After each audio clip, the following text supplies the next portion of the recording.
Welcome back, guys, to the Ange Delic podcast, episode number 54. And again, back-to-back reality check number 9. I have a lot of shit to say, get off my chest. And of course, like I said many times, the world needs my reality checks. Okay, so let's get right into it. So of course, the intro and the warning. So I, Andre Delic, no one respects and loves all human beings more than I do. More than Andre Delic. No one loves and respects women more than I do, and no one loves and respects the LGBTQ community more than I do. And that's pretty much it. So let's get right into it. So, in my opinion, there's no such thing as stolen land. Let me explain. No land is owed to no one, to no group of people, to no group of cultural ethnicity, to no one. Land is who takes it. That's how the world functions. The land, it's not to you. It's not naturally to you. So what I mean is, when let's say the natives, they used, because I live in Canada and I'm from Canada and I'm born here, but my parents are originally from Serbia. So when the natives used to live in North America and the entire America, and then the Europeans came and they colonized and took over, I mean, that's how life works. It didn't only happen in America, in the American continent.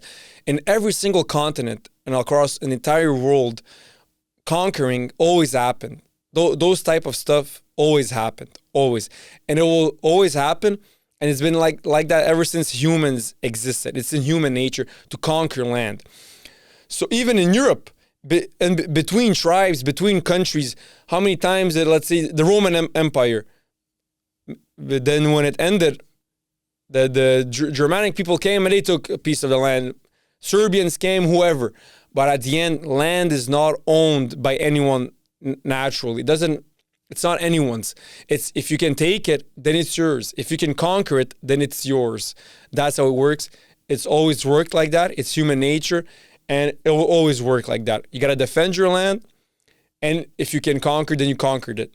It's not emotionally nice. It's not a good thing, emotionally speaking. But the reality of life is that's how it is. That's the stone cold truth of it. And it's always been like that, always be like that. So, like I said, there's no such thing as stolen land. If you can conquer it, you can conquer it. It's yours. If you can't conquer it, then you can't conquer it and it's not yours. And if your ethnic group lives there, perfect, then it belongs to your ethnic group. For example, let's say Kosovo. My parents are from Serbia, right? For people who don't know, the land of Kosovo used to be a part of Serbia. Serbia used to own the land of Kosovo. But what happened is, with time, Kosovo's demographics changed. In the beginning, it was many Serbians and a few Albanians. But more Albanians came into Kosovo, and they started having more and more children than Serbians. Then finally, at the end, it was like 90% Albanian, 10% Serbian. And since, of course, if it's a land with 90% Albanians, why would they want for Serbia to own that land and for Serbia to own them and to tell them what to do and what law to respect and whatever, what culture to have, whatever.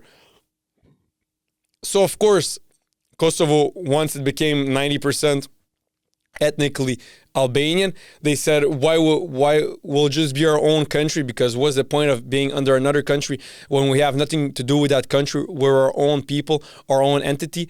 And that's why Kosovo right now, it's its own country. Kosovo is not Serbia. Kosovo is Kosovo.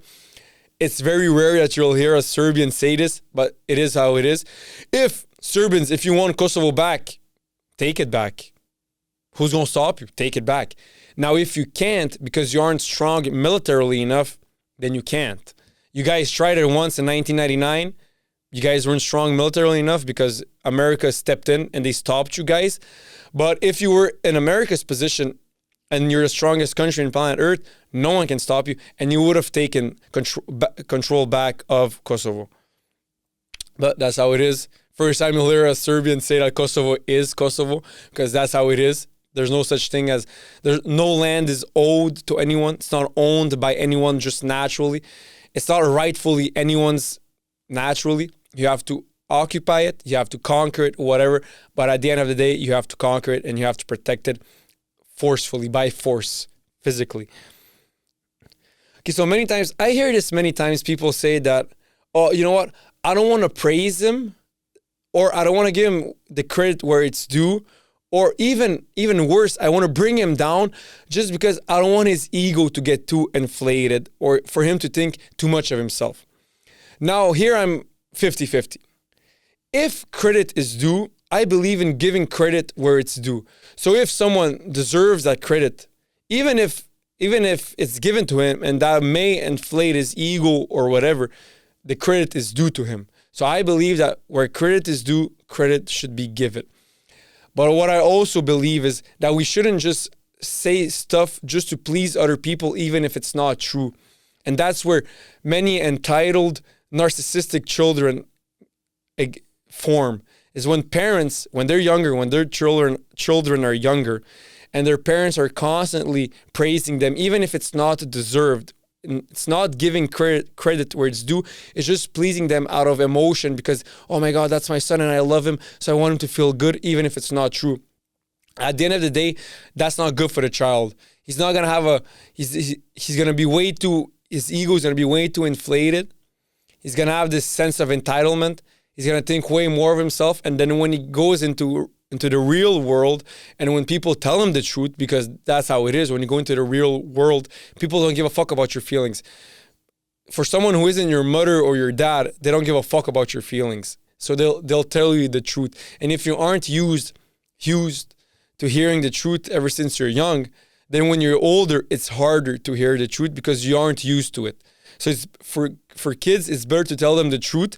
But like I said, give credit where it's due. So if your son is a really good soccer player or whatever, he deserves to hear it because it's credit. You give him credit where it's due, but you can also still give him, even at the end of the day, no one is 100% perfect, right? So you can still give him constructive criticism. You can give him credit and then say, you know what, you're really good here. But now let me give you constructive criticism so you become even better because I want the best for you.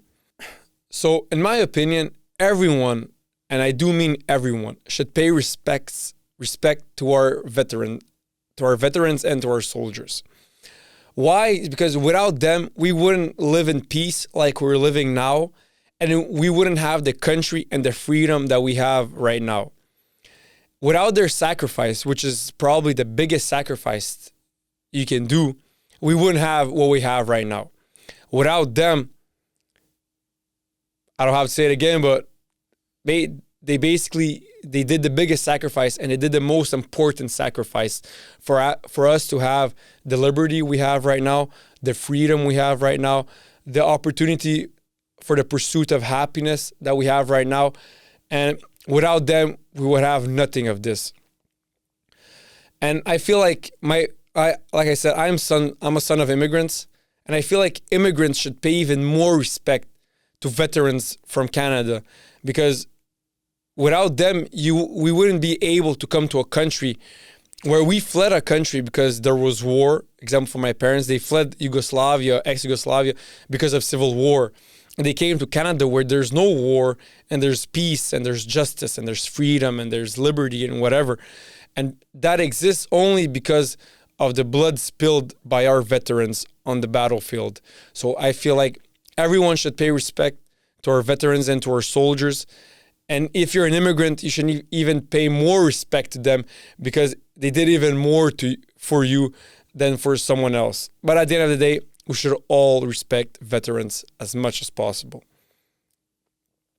So now I know that recently, if you go in university campuses, like in my university campus, Ottawa, there's many students, many students, and I hear them constantly debating in class or in the hallways or just by simply speaking with them and interacting with them. And they still think that capitalism is the devil. Capitalism is bad. It's not the best system out there. They want socialism. They want communism, whatever. I'm a big capitalist. I'm a big Westerner. I'm pro-capitalist. Of course, I can say it how it is. Capitalism, it's not perfect. It's far from it. It's far from being perfect. There's a lot of flaws, whatever. But it's the best system we have so far, and it's the system that works the best. And we have proof. No communist system has ever worked in the past. USSR, Cuba is still communist, but do you want to bet that in a couple of decades it's not going to be communist anymore? Same goes for China. Same goes for North Korea. It's not sustainable. Communism is not sustainable. On paper, it works, of course, but it's not sustainable. The best system we have right now is capitalism by far. Like I said, it's not perfect. Many flaws. Capitalism is very flawed, but it's by far the best system we have in the entire world. And I'm tired of hearing university students talk about, oh, you know what, capitalism is the devil, we need communism, we need socialism, blah, blah, blah. Cut the crap, cut all that shit. Communism doesn't work. It will never work. Maybe in 100 and thousands of years where the human brain will be so advanced and so different than our human brain right now, then maybe it will work. But right now, capitalism is the best system we have, and is the only thing that works not only on paper, but practically in real life. So now I see recently on social media a lot, like, you know, you can see a lot of quotes like, oh, do this, don't do that, whatever. Now, there's this one quote that I hear many times is, it's better to live one day as a lion than 10 years as a sheep. Bro, shut the fuck up. Like, I understand it. Like, of course, it's better to be a king than a follower than a sheep. But at the end of the day, if you have the choice to live one day as a king or 10 years as a sheep, broski, I'm taking the 10 years. And I'm pretty sure, like, when push comes to shove, when you have a gun to your head, everyone's taking the 10 years as a sheep than the one day as a lion, as a king or whatever. So come on, guys. I understand it. Like I said, I understand the logic behind it. There is a logic behind it. But at the end of the day, as human beings, as having the nature that we have, 99.9% of people will choose the 10 years as a sheep than the one day as a lion. And the only people who will choose one day as a lion over 10 days as a sheep are dumb people. Only dumb people who have this sense of pride by saying it will choose that. But at the end of the day, you're dumb for choosing one day as a lion and 10 years as a sheep. It's just how it is. But I know that social media, it's dramatic. You want to dramatize it like, oh, it's better to be a king than a follower, of course. OK, ça c'est pour mes Français de France. Comment ça que quand je vais en France, moi, tu comprends, moi je parle 3 langues. Le français, c'est pas ma première langue, c'est ma deuxième ou troisième langue. Ma première langue, ma langue maternelle, c'est le serbe. Puis après, j'ai appris le français et l'anglais en même temps, pratiquement. Mais comment ça que le point que je dis ça, c'est que je comprends que j'ai un accent. Mais comment ça que quand je vais en France, puis là, quand je parle français là-bas, ils me comprennent pas. Moi, je comprends que j'ai un accent, je roule mes airs ou whatever. Quand je parle français avec mes Québécois ici, des fois, ils me comprennent pas, tu sais, avec mon accent. Il y a un peu de misère à me comprendre, mais à la fin, ils comprennent ce que je veux dire, puis peu importe. Mais quand je vais en France, on me comprend à 0. On me comprend à 10%. Ici, on comprend à 95% au Québec, parce que j'ai grandi ici, fait que j'ai leur slang, j'ai leur lingo, whatever. Mais quand je vais en France, on me comprend à 10%. OK, pas trop. Moi, je suis comme, OK, tu sais, I guess c'est mon accent, I guess la façon que je parle, ou c'est l'accent québécois, puis en plus, avec mon accent, peu importe. Là, je suis comme, OK, tu sais, j'étais comme, OK, it is what it is, right? Mais là, quand je suis au Québec, d'où je viens, là, quand je parle avec des Français de France ici, là, on me comprend à 100%. Tabarnak, bro, sacrément, là, il y a un problème, là, quelque part, Chris, là. Je vais en France, on me comprend à 10%. Je parle le même français, OK? Le même français avec mes airs qui roulent, whatever. Je reste au Québec. Puis un Français de France qui vient au Québec, là, je lui parle, whatever, pour whatever raison. On parle de soccer, on parle de foot, on parle de la vie en général. Là, il me comprend à 100%. Expliquez ça. Au début, j'étais comme, OK, tu sais quoi, je me fâchais pas. Je suis comme, non, c'est normal, tu sais, je parle québécois, puis tu sais, j'ai mon accent, whatever. Mais là, j'étais comme, oh, hold up. Là, que j'ai parlé avec un Français de France ici au Québec, avec multiples Français de France ici au Québec, là, je suis comme hold up. Fait que là, tu me comprends finalement. Fait que là, quand t'as changé de time zone, finalement, tu me comprends. Yo, come on, cut the crap. Prochaine fois, je vais en France, Quand je vais parler, je vais juste parler, puis ça finit là. Je dis non, t'as compris. On va dire, désolé, du coup, là, je t'ai pas compris. Non, non, non, non, non, non, non, non, non. Tu m'as fucking compris. Donne-moi ce que je veux. That's it. Ou dis-moi où la fucking le musée du Louvre, où la Tour Eiffel. Mais tu m'as compris à 110%. Tu m'as tellement bien compris que tu m'as mieux compris que mon propre cerveau que je viens de dire, tu comprends? Tu m'as mieux compris à quel point tu m'as bien compris. Fait que please, cut the fucking crap. You understand me. Tu me comprends. S'il vous plaît, les Français. Okay, so now I know that Andrew Tate, of course, he made this big announcement that he was becoming a Muslim, converting to Islam, and he was saying for many reasons, right? He feels like Christianity is dying, they don't have a backbone anymore, and they feel like Islam does, and Muslims, they stand more for their religion, their God, and they protect it more than, let's say, Christians or whatever. But guys, if I'm being honest, in my opinion, Andrew Tate is a fake Muslim. He doesn't care about Islam, and he doesn't consider him deeply, truthfully, he doesn't consider himself a Muslim. That's why Tristan Tate is not a Muslim. He never converted to Islam, and he's still a Christian. I think that Andrew Tate, because he goes a lot of times to Dubai, to Saudi Arabia, whatever, to Qatar, and goes to the Middle East for business. I'm pretty sure it's for business purposes mostly. And I think that in his mind, he said, you know what, if I convert to Islam, maybe I'll get more respected by these Muslim businessmen. And not only that, I feel like it's better for my image, my social media image, to convert to Islam. But deep down, Andrew Tate, he's born in America. He grew up in England. And I feel like by heart, he's still a Christian. He always believed himself to be a Christian. He grew up amongst white Christians. I feel like the way he talks, I feel like he's a white Englishman.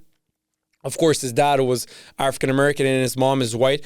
But by the way he talks, his way of thinking, his way of acting, I feel like it's more white English Christian than Muslim or whatever else.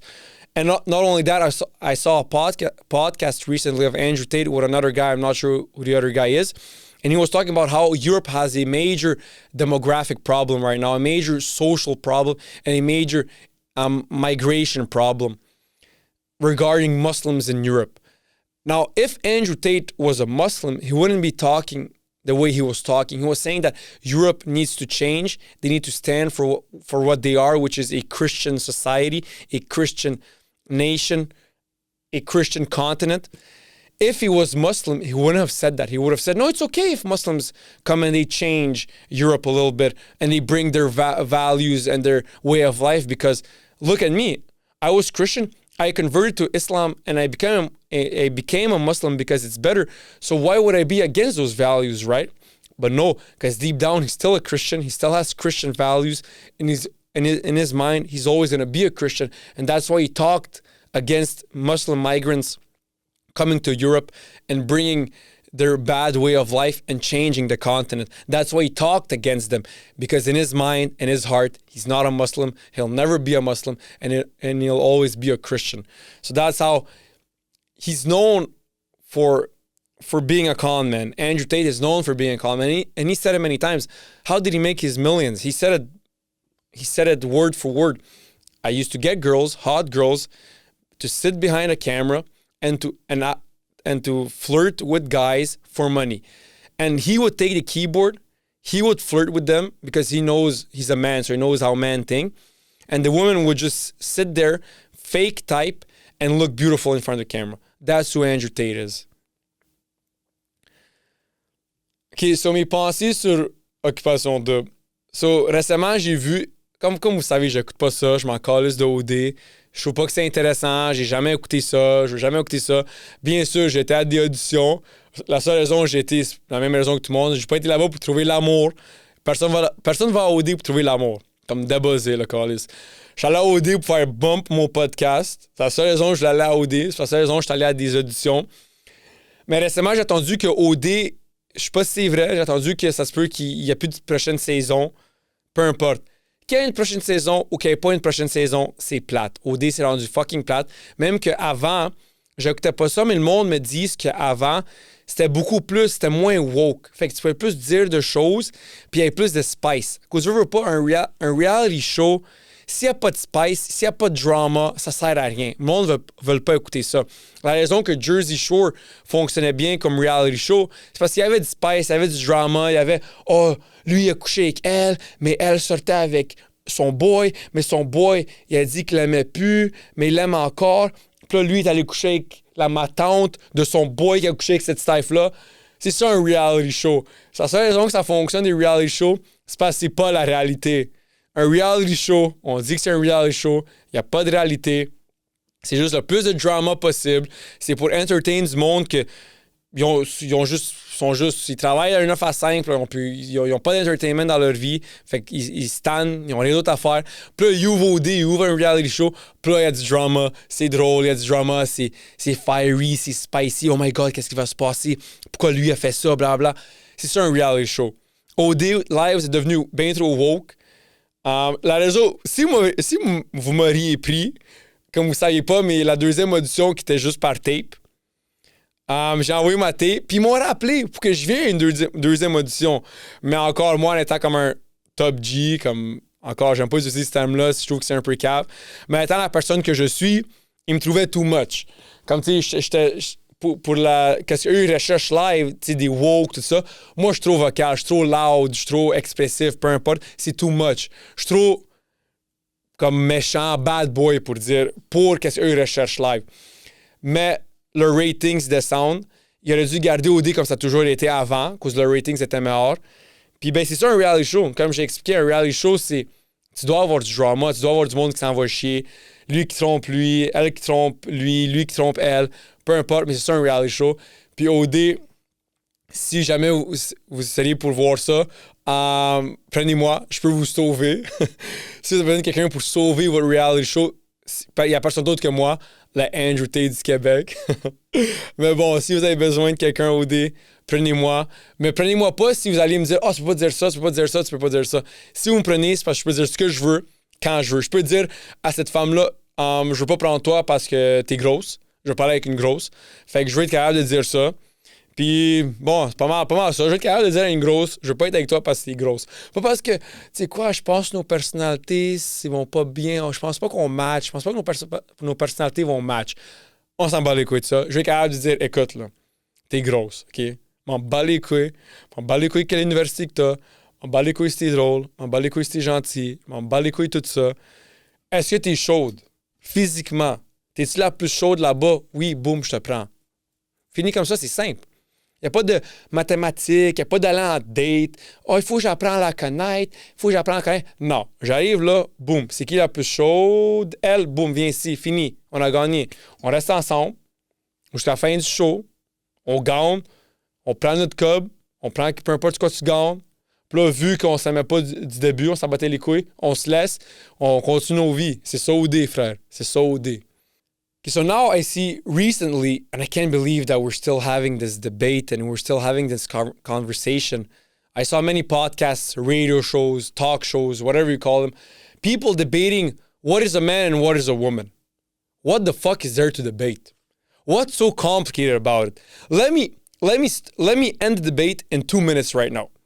If you're born with male genitals, so a dick and balls, whatever. If you're born with male genitals, you're a male. If you're born with female genitals, you're a female.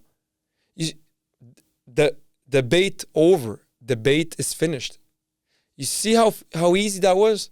You see how quick, simple, and efficient that was? So if you're born with male genital parts, you're a male. If you're born with female genital parts, you're a female.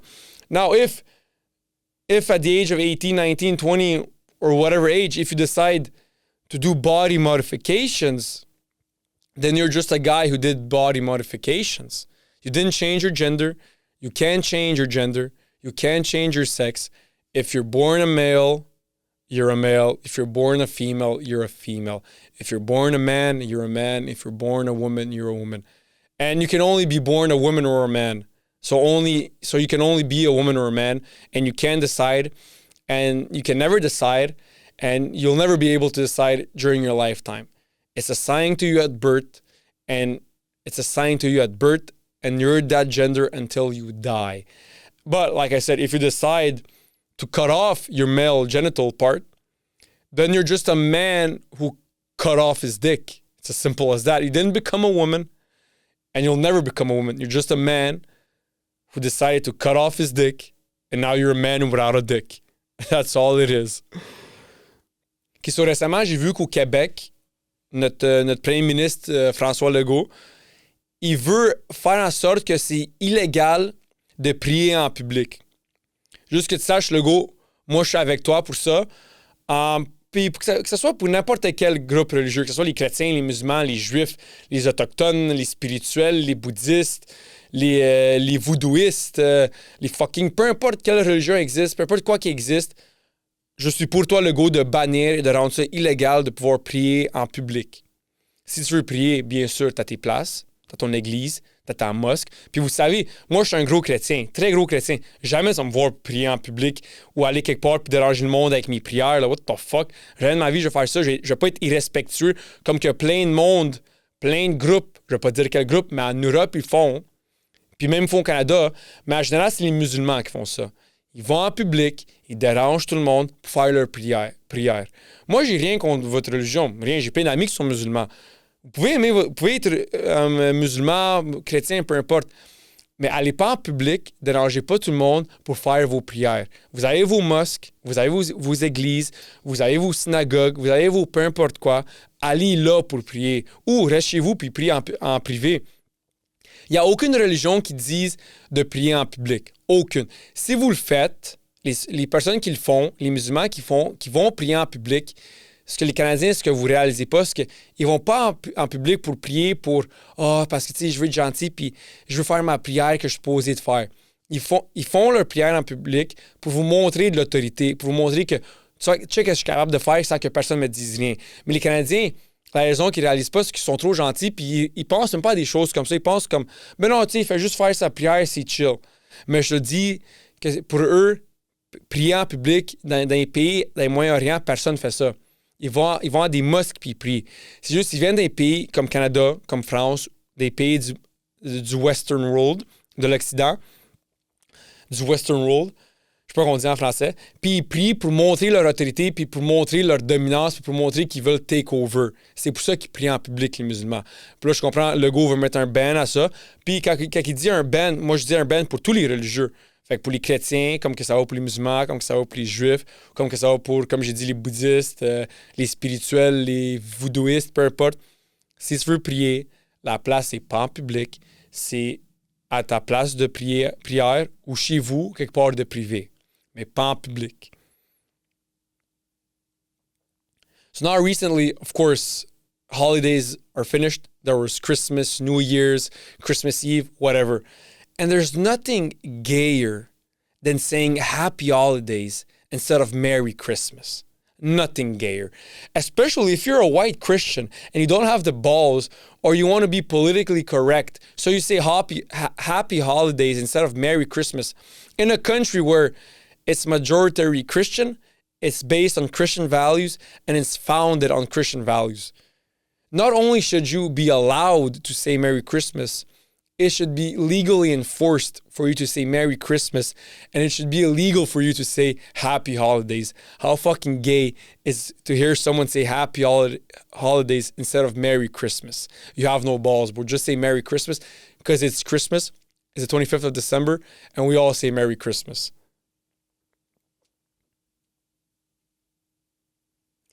So recently, I mean, of course, when I talk like this, some people, you know, I get backlash, I get feedback, whatever. And I always find it weird that I'm seen as a bad guy for saying what I believe to be the truth and what 90% of people believe to be the truth. I just get in front of a camera, get in front of a mic, and I say it. Maybe you can say I've built up the courage to say it, whatever. But I don't know how I can be seen as the bad guy for simply speaking the truth. And now, the same people who call me the bad guy for speaking the truth, they're the same people who say, free Luigi Mangione, a fucking killer. In those people's eyes, I am a worse guy than Luigi Mangione. in those people's eyes, Andrew Tate is a worse guy than Luigi Mangione. So imagine this. I simply get in front of a camera, get in front of a mic, and speak my mind and speak the truth of what 90% of people believe to be the truth in their mind. And I am the bad guy against Luigi Mangione, who literally killed a guy for no reason. He took a gun and he killed the guy. That's a psychopath. Luigi Mangione is a psychopath. He killed a guy. And the people who call me the bad guy, but see him as a good guy, you guys must be retarded.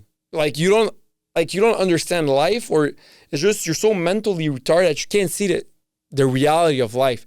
How am I the bad guy and Luigi Mangione is the good guy?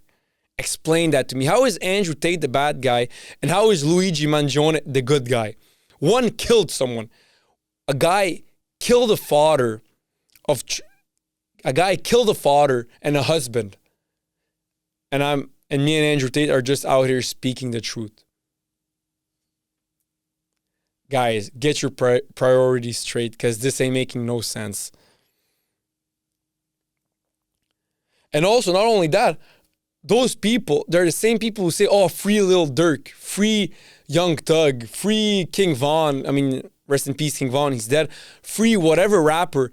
And don't get it twisted, I only listen to American rap. Young Thug, sensational rapper. I love all his songs, not all of his songs, but most of his songs, I love them.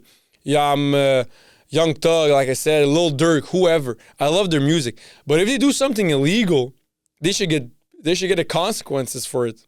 I don't care what they did. Go in front of a judge, go in front of a jury of your peers, and get judged because you did something illegal. You should get punished because you did something illegal. I'll still listen to your music. I don't care. Like, if your music is good, your music is good. I don't care what type of person you are. Even if I hate you, even if I was to know Young Thug and Lil Durk personally and I hated them, but their music is still good, I'm still going to listen to it. I don't give a fuck.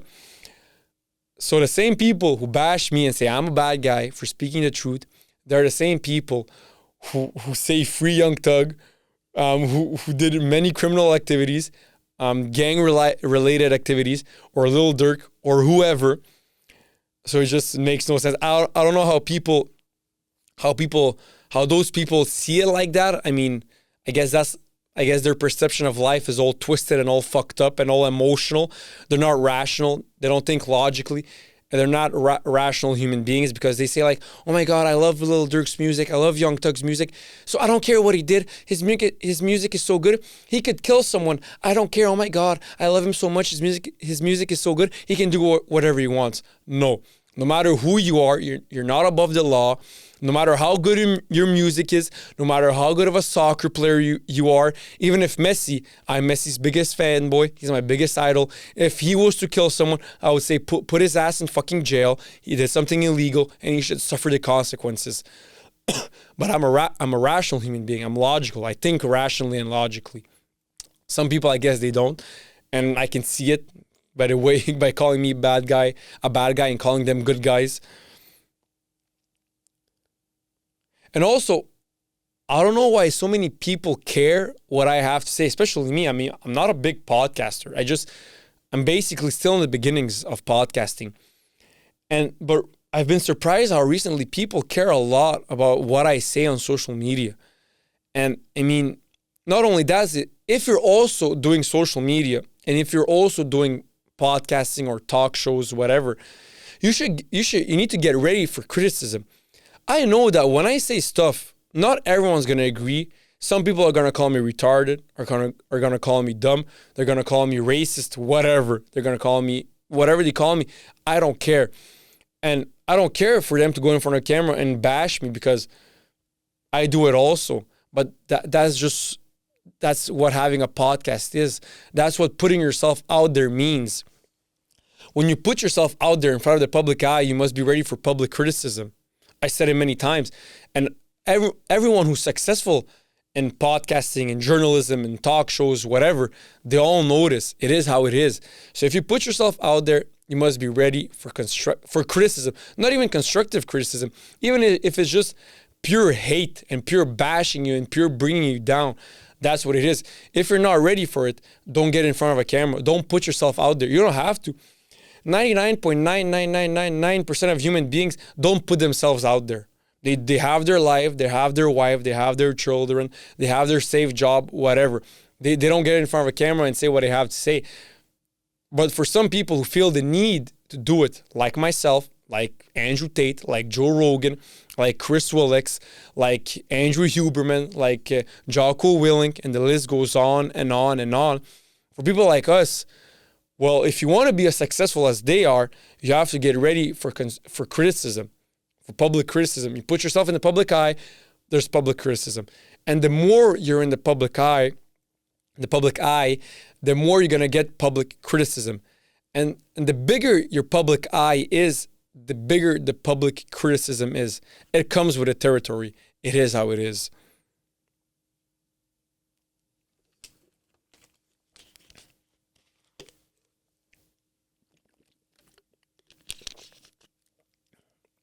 So now I know, guys, that with New Year, it's New Year 2025. Happy New Year to all my followers, to all my subscribers, to everyone. Happy New Year to everyone, even if you don't follow me, whatever.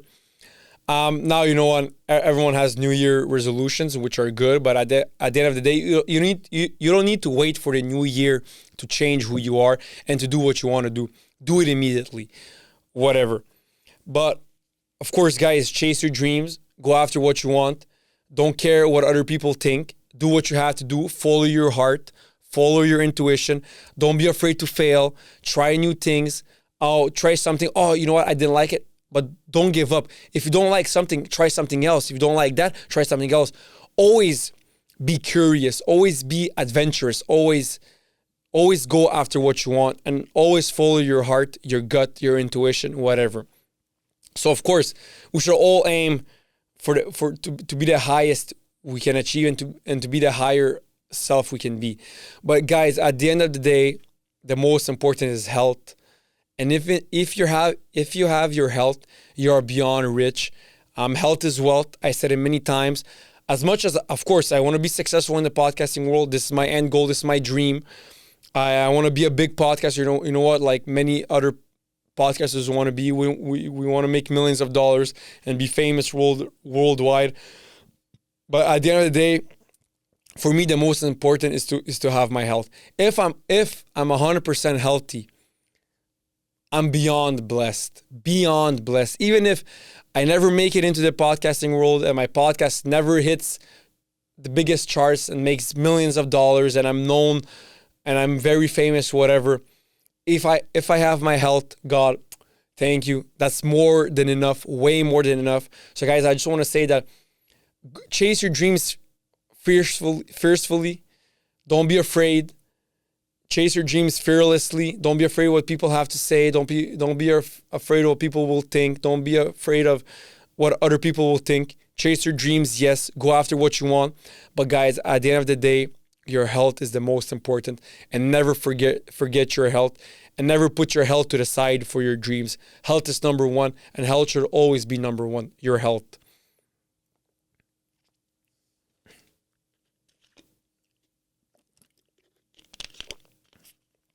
So this is something that I've always said. The more beautiful a woman is, the less attention she gets. People think that, oh, if this girl is so beautiful, she must get all the attention in the world. It's the opposite. Let me explain why. The more beautiful a woman is, the more intimidating she is to other men. Right? Makes sense. You guys know it. When there's a very beautiful woman, every single man is afraid to approach her. We're all afraid to approach her, not every single man. Someone at the end of the day will approach her and he will get her. Someone will get her at the end of the day. But the more beautiful a woman is, the more intimidating she is to men. And since she's more intimidating to men, the less men give attention to her because she's intimidating. We're all afraid to approach her. And like Charlie Sheen said in 2.5 Men, once he said exactly the same. He said to his brother, I forgot the name of his brother, but he said to his brother, the more beautiful a woman is, the less attention she gets because she's more intimidating to other guys. That's just how it is. That's why at the end of the day, as you guys know, many times do I see a very beautiful woman, a stunning woman, gorgeous woman, a 10 out of 10, with a not so beautiful man. And why? It's because, first of all, women don't care so much about looks as we men do, but still they care about looks. But the thing is, at the end of the day, if we're all afraid to approach that 10 out of 10 woman, that stunning, gorgeous, drop dead, beautiful woman, if we're all afraid to approach her, and then there's one guy who has the balls and the confidence to approach her, and it's a normal, average looking guy or even below average, but if he's the only guy who had the balls to approach her, but then he's the guy who's going to get her. That's how it is. That's why many times you see very beautiful women with not so beautiful men. It's because they had the balls to approach that woman, while these other men who are better looking didn't have the balls to approach her out of rejection of fear. Out of fear of rejection. God damn. That's what happens when you talk for so long. Words get stumbled. And plus, English is my third language. So guys, please. But then, like I said, out of fear of rejection. But if a better looking guy didn't have that fear of rejection as the other guy, and they were both to approach her, the very beautiful woman, then the guy who's better looking, of course, has bigger chances. Doesn't mean he'll get her. Of course, there's also personality, confidence. There's also many things that go into it. You know, maybe he has more money, whatever. But that's why most of the time, the most important to approach women and to get women is to have courage, to have balls. I think that's the most important, like I just said. So in my opinion, people are generally selfish and only care about themselves. And I realized this even more deeply by doing actually my reality checks. For example, you know what? I always said that women with double-digit kills are whores, they're sluts, they're whatever. We don't go for women with double-digit kills. And many women came for my throat after I said that, many women. But I realized this, it's only the women with more than 9 kills who came after me for saying that. Women with less than 9 kills, in their mind, they were like, yeah, it's true. And I agree with it. I'm not going to say it because I don't want to get backlash. I don't want to get the same backlash that Andre gets. I'm not going to say it, but I'm going to think it. And that's why when women do have less than 9 kills, and I say that, you know what, women with less than 9 kills, they're not whores or whatever. They're good girls. That's why they're not angry at me, because I didn't attack them personally. The only reason the women who have more kills, they get mad for when I say this, it's not because they care about the broader population of women. It's not because they care about women in general or the entire population of women. It's because they only care for themselves. They know that they have more than 9 kills. Deep down, they think the same, and they hate the fact that it's a reality of life. And then since I'm the guy behind those words, then they come after me. But if they didn't have that many kills, they wouldn't care if I said those things. They wouldn't care. But just because they have that many kills, that's why they care.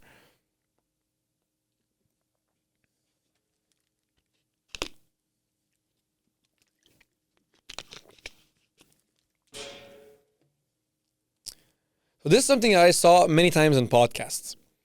I think it was Jordan Peterson, and he explained that even though nowadays, of course, women and men were equal, in my opinion, of course, we deserve to be equal, but he said there's always going to be this subconscious thing and this biological fact that the reason that men will never respect women the same as they do other men is because they know that if they disrespect a man, and if it goes to the full extent of disrespect between those two men, there will be physical fight. There will be a physical fight. That's why when men talk to other men subconsciously, they respect that man more than when they talk to women, because they know that if shit hits the fan, there's a chance that this guy will fight physically. There's a chance, and that establishes respect between men.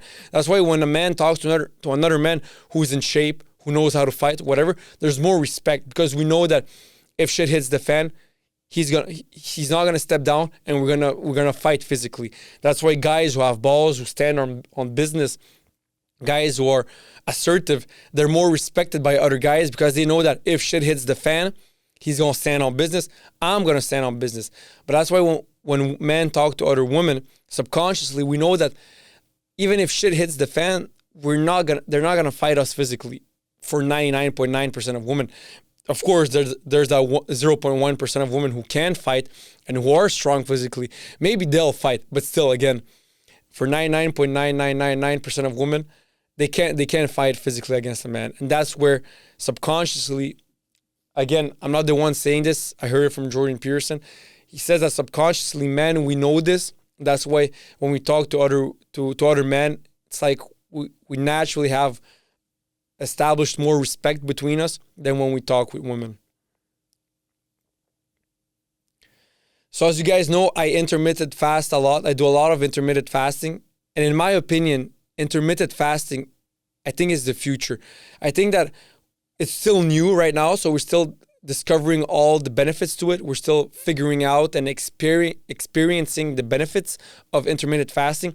But every single person that I talk to that does intermittent fasting, every single scientist, every single doctor, they all talk about how good it is and how it's natural for us human beings to do intermittent fasting. Because as you guys know, when we were nomads for hundreds of thousands of years, we all did intermittent fasting, not because we wanted to, not because we knew that it was good for us or because we knew the benefits of it, but just naturally, if we didn't have food, we wouldn't eat.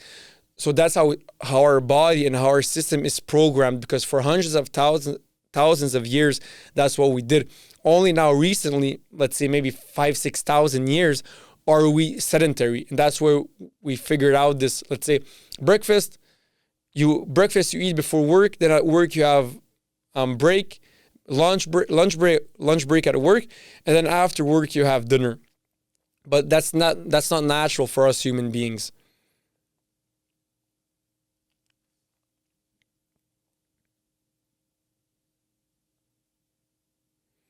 So this is something that I always said. I mean, I think it's pretty logical, but sometimes I feel like people still don't see it and still not understand it. So the more someone praises himself, the more someone talks about himself, oh my God, I'm this, I'm that, I can do this, I did this, I did that. The more someone talks highly of himself, the more insecure he is of himself. Because why does he feel the need to praise himself in front of others? Why does he feel the need to talk about himself so much? When someone does that, it's because he's insecure of himself. Now, of course, we all have insecurities. No matter who you are, we're all human beings. We're all imperfect, and we all have insecurities. That's of course. But some people have more than others, and some people control it better than others. Some people control their insecurities better than other people, right? And the less well you control your insecurities, and the more insecurities you have, the more you talk highly of yourself, and the more you praise yourself amongst others.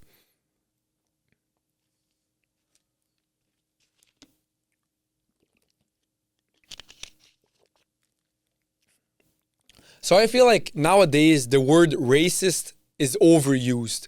And since it's overused, it loses its significance. Racism by nature, it means that when someone thinks that someone is superior to someone else just because of their race, just because of because of the color of their skin, that's what racism is. But nowadays I feel like whenever someone does something against someone else who isn't the same race as him, they immediately call him racist. Immediately. That's why I feel like the word is overused nowadays. And since it's overused, it loses its significance. Because if you end up calling someone does something stupid like, I don't know, not let someone else go inside of a club because there's not enough space inside or whatever. But if the guy ends up being another skin color than the bouncer, he ends up being a racist. When actually it's just because, bro, we're at full capacity right now. So that's why I feel like the word racist it's overused nowadays. And since it's overused, it lost a lot of its significance. Now, of course, there are many racists. It's not like racism doesn't exist. It exists. It always existed, and it still exists to this day. It's just we have to be more careful about who we call a racist, because if we start throwing around the word everywhere, it loses its significance. Then when someone actually is a racist, is a bigot, and then when you call him a racist, well, you put him in the same both as someone who did something stupid and who actually isn't a racist and who didn't do something big. But since you call both of them racist, they're on the same boat. He gets less punished because of it, and this guy gets more punished than he should, and this guy gets less punished because the word gets overused and it loses its significance. So like I said once, and I said to my friends many times, Canada is the least racist country on planet Earth. And then I added, and on top of that, the Western world is the least racist place on planet Earth.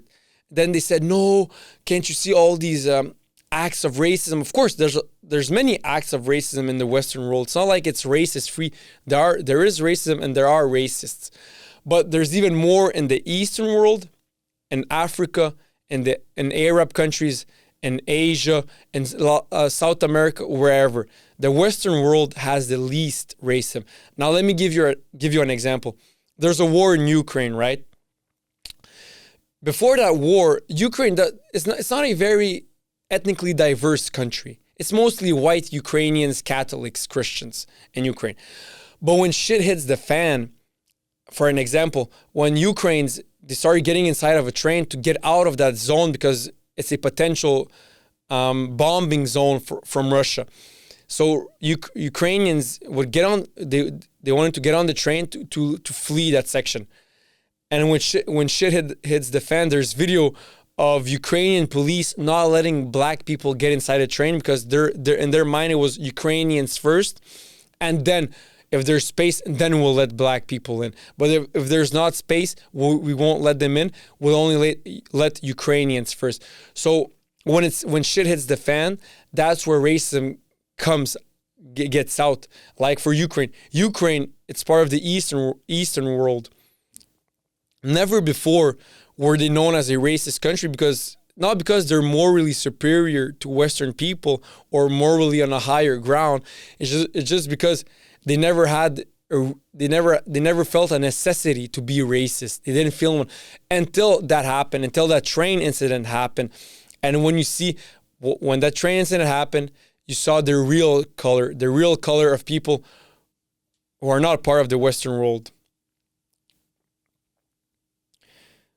So of course, I feel like nowadays with social media, we live a lot in the extremes. If it's for politics, for social, for gym, for whatever. But I feel like we live a lot in the extremes.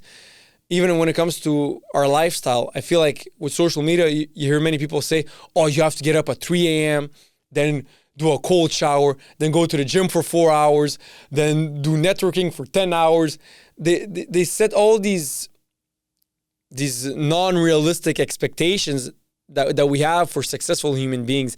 It's not realistic. I feel like even the most successful human beings have a balanced lifestyle. And I feel like to have the best life you can have, you need to have a balanced lifestyle. To have the most successful life, you need to have a balanced lifestyle. Because yes, money is very important, but it's not only money. If you have a lot of money, but you don't have your health or you don't have family, what's the point? If you have a big family, you have your health, but you don't have money. I mean, you should also have money, right? Money is good. Money is a comfort, and it makes your life easier, and it can even enhance your life a little bit, of course. But I feel like the most important is to have a balanced lifestyle. The more balanced your lifestyle is, I think the more successful your life is. So go to the gym, health, finances, of course, education, money, having fun with your friends, having a loving family, all of that, I feel like it's very important. But nowadays, I feel like I said, with social media, we're more into the extremes. You know what? Fuck your friends. You don't need to have a girlfriend. You don't need to have family. Forget about your health. Just focus on making money. I mean, making money is very important. It's very good. But it's not only that. There's many other things. And that's why a balanced lifestyle for me is the most important for a successful lifestyle, for a successful life. So I said this many times, transgender women need to stay away from men's sports. Or transgender women need to stay away from women's sports, whatever. Transgenders need to stay away from sports. Because, I mean, if a woman who changed to become a man and now she wants to play in man's sports, now I'm not talking about politic wise, but just physically, biologically, it's a huge difference between man and woman. Now, of course, maybe socially, now you're a man. Maybe I'm still not sure on that fact, but your biology stays a woman. And when you go into sports where there's running, where there's strength, jumping, kicking a ball, throwing a ball, whatever sport you play, biology and physical attributes play a big part into it, a big part. So that's why you should stay away from that sport. Now, of course, if there's a guy and he changes his gender and he became a woman, and now he goes into boxing and he's fucking 6'5", 230 pounds of muscle, but now since he's a woman, he can compete amongst women.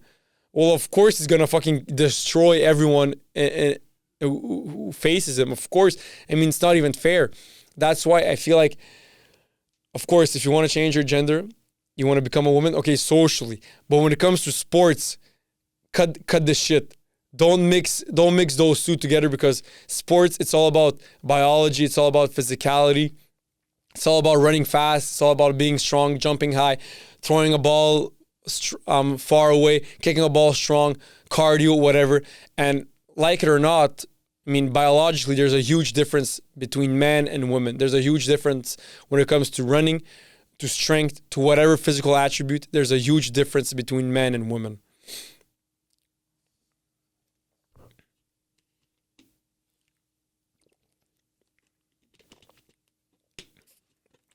So this is one thing I'll never understand.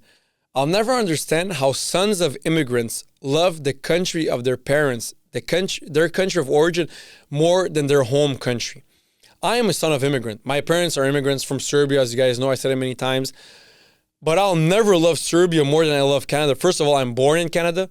I'm raised in Canada. Canada gave me everything. All my life experiences are in Canada. And not only that, Canada not only gave everything to me, but everything to my parents. They literally saved my parents. Without Canada, maybe I would have never been born. Maybe my parents would have been dead because of the war. Maybe they would be somewhere in Serbia, still fighting for their lives, or still being afraid for their lives or whatever. But I'll never understand how you can be a son of immigrant and love the country of your parents more than the country who gave you and your parents everything. Freedom. For some people, it's liberty of expression. For some people, it's literally liberty of expression. The pursuit of happiness, freedom, security, safety. So I don't understand how. I think it's more of they have like this kind of identity crisis that I learned in school. It's, first generation immigrants. They're 100%, let's say, Serbian, so they don't have this identity crisis because they know, no, I'm born and raised in Serbia. I'm Serbian. But let's say second generation, it's, I understand, I'm second generation, so let's say at home, I speak Serbian, right? It's my mother tongue. It's the first language I learned. It's a language I speak at home with my parents. So of course, in my household, and for everyone else who's a second generation immigrant, who's a son of immigrants, in your household, it's Serbian or Lebanese or Algerian or Colombian or whatever your origins are. So in your household, it's that country. But when you get out in the world, it's another country. It's Canada. So for me, example, for my experiences, in my household, it's Serbian, right? I speak Serbian. We eat Serbian food. It's like it or not, even though my parents they love Canada the most. My dad is a big Canadian nationalist, as you guys know. But even though, he's born in Serbia and he's raised there, right? So of course, the way he acts, the culture is always going to be, there's always going to be a Serbian influence behind it, even though they get more Canadianized with time, of course. But yeah, so at home it's Serbian, but then when we go outside, when we go at school, when we go with our friends, when we go at work, when we go to nightclubs, to bars, to meet people, when we interact with other people who aren't our family members, it's 100% Canadian. So I understand that they feel a little bit like some Serbians or some Lebanese or anyone who's a son of immigrants, they feel like they're maybe not accepted by other Canadians who are, 100% Canadian. And that's why I feel like they cling more to their country of origin. But believe me, anytime I visit Serbia, Serbians let me know real fucking quick that I'm not Serbian. And I never considered myself Serbian. I always thought I was 100% Canadian because that's how I was brought up by my dad, especially.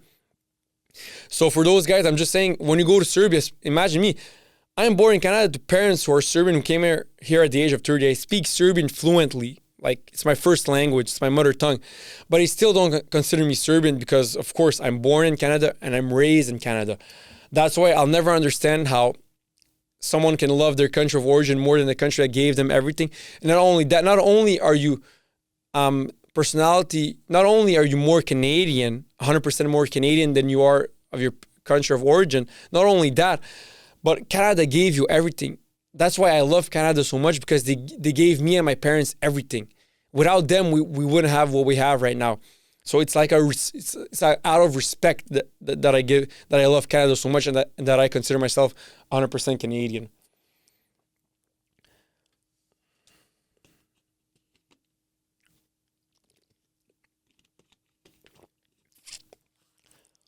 So this is one thing that I always hated. I hate when people say that Elvis Presley was only famous and he was only so big. And the reason that he was so big is because he was white. And same goes for Eminem. They used to say the same thing for Eminem. Oh, if Eminem wasn't white, he wouldn't be so famous. If Eminem wasn't white, he wouldn't have sold so many records, whatever. Guys, the reason that Elvis Presley and Eminem are so famous and they accomplished so much, and were so successful is because they were so fucking talented, and because their music is and was sensational and people love it. That's the main reason. That's the 99.9% of reason why they're so famous. Now, of course, there's the 0.1% of them being white, which helped a little bit, but a little bit. It's mostly because they're extremely famous, extremely talented, extremely gifted, and their music is extremely good, and people love their music because it's amazing. That's why. Now, if you want to talk about, but yeah, you see, Andre, you said that there's a 0.1% of them being white, so there is something to it. Of course, then let's add other factors into it, right? How about Justin Bieber? If Justin Bieber wasn't good looking, he would never have been so famous, right? Same goes for, let's say, Chris Brown. If Chris Brown wasn't a pretty boy, he wouldn't have been so famous, right? So why don't we add pretty privilege into it? Not just white privilege. Let's add pretty privilege. Or, you know what? Let's add smart privilege. People who are smart accomplish more in a domain that they enter against someone who isn't as smart, but they're in the same domain. But since this guy is born more smart and more intelligent, he's going to succeed more, right? Then if we're going to add the white privilege, let's add smart privilege. Being intelligent, it's gifted. You're born intelligent. No one gave it to you. God gave it to you. You didn't earn it. You were born intelligent. You were born good looking. You were born white. So it's the same degree of merit. So if we add white privilege, let's add pretty privilege into the conversation. Let's add intelligent privilege into the conversation, not just white privilege. Because at the end of the day, they're all in the same category of having something just by being born like that. You didn't deserve to be pretty, to be beautiful. You didn't deserve to be intelligent, and you didn't deserve to be white or to be black or to be Latino or whatever. So if we're gonna add white privilege, let's add beautiful privilege. I think it's pretty privilege, the term, and intelligent privilege. Okay, so now I'm gonna create a new segment. I'm gonna read out tweets, and then I'm gonna dissect them word for word and the meaning, whatever. So for this reality check, I'm only gonna do 2 tweets, and it's 2 of my tweets. As you guys know, go follow on Twitter, on X, at Delch the Menace. It's the best Twitter account you'll find. I'm funny as hell, I ain't gonna lie. So there's one tweet where I said, and I quote the great at Delch the Menace. Nowadays, North American universities are producing more sluts and whores than intellectuals. Shit is crazy. Now, guys, the word slut and whore is maybe the best word. It's not PG, it's not family friendly, of course, but this is the fucking truth. Nowadays, universities, they lost so much credibility and they've gone to shit that nowadays they're producing more sluts and whores than intellectuals. Every single girl, not every single girl, okay, let's not go into the extremes, But many girls that go into universities, they want to live the university experience, which is getting dicked down by like 10 guys, by 10 random guys in a night that he met in a nightclub or whatever. That's the new university experience. What happened to, you know what? Let's create intellectuals out of, let's export intellectuals, not sluts and whores. Right now, North American universities are exporting more sluts and whores than intellectuals. That shows that there's a huge problem, a huge crisis in our schooling system right now, and that there needs to be a huge change. But this tweet that I wrote, I don't regret it. I'll never regret it. I'll never delete it because this is the fucking truth and it's a fact. Let me do one last tweet. It's a bit more on the positive side, if you like. So I said, there's nothing I respect more than a go-getter. Nothing. And that's true. Because that's the hardest thing to be, is to be a go-getter. A man who grabs life by the balls and takes what he wants and goes after what he wants. That's the hardest thing to be in the world. And then I followed it with, you can be the smartest, the coolest, the best looking, the most educated, etc. But if you're not a go-getter, all of those traits are useless. And this is also true. So of course, like I said many times, hard work beats talent when talent doesn't hard work. And this applies here. So if you take someone who's way smarter, way cooler, way better looking, way more intelligent, way whatever, and you take someone else who doesn't have all of these attributes, but this guy is a go-getter and this one isn't, at the end of the day, this guy will have way more out of life and he'll succeed way more than this other guy, just because he's a go-getter. But if both of them, like I said, this guy who's better looking, more intelligent, smarter, more educated, whatever, and this guy has nothing, and they're both go-getters, well, of course, 9 times out of 10, this guy will have more. Now you can argue there's also a little bit of luck in life. Of course, I agree, but 9 times out of 10, this guy is gonna have more than this guy because, like I said, hard work beats talent when talent doesn't hard work. So guys, that was it for reality check number 9. See you for reality check number 10, sports with Luka Delic. Keep you guys posted. More interviews with interesting people. Peace out.